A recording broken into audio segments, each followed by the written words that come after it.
In today's video, I'm going to teach you how to generate a recovery code in Microsoft Teams. A recovery code is a backup way to access your Microsoft account if you ever lose access to your usual sign-in methods, like your phone, email, or authenticator app. It's a single-use code that you can store somewhere safe and use in emergencies.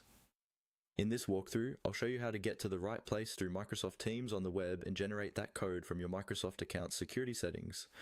First, open Microsoft Teams in your browser and sign in if you aren't already.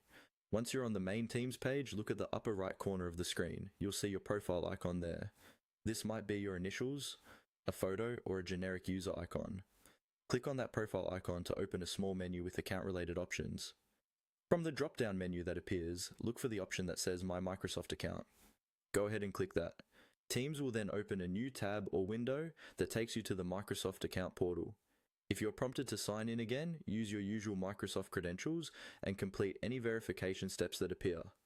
Once you're on your Microsoft account homepage, you'll see several tabs or sections along the top, such as Overview, Privacy, and so on.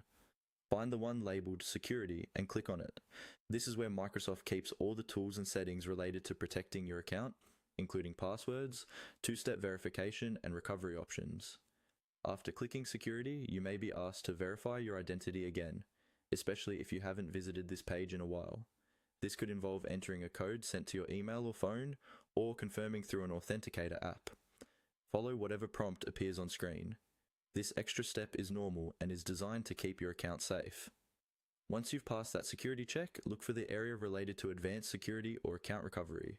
Here, Microsoft will guide you through the on-screen prompts to generate a recovery code. Carefully follow the instructions that appear.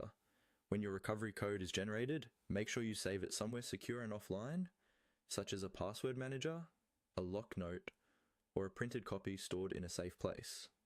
Remember, this code is sensitive and should not be shared with anyone. And that's it. By following these steps, you've set up a safety net for your Microsoft Teams account through your Microsoft account security settings.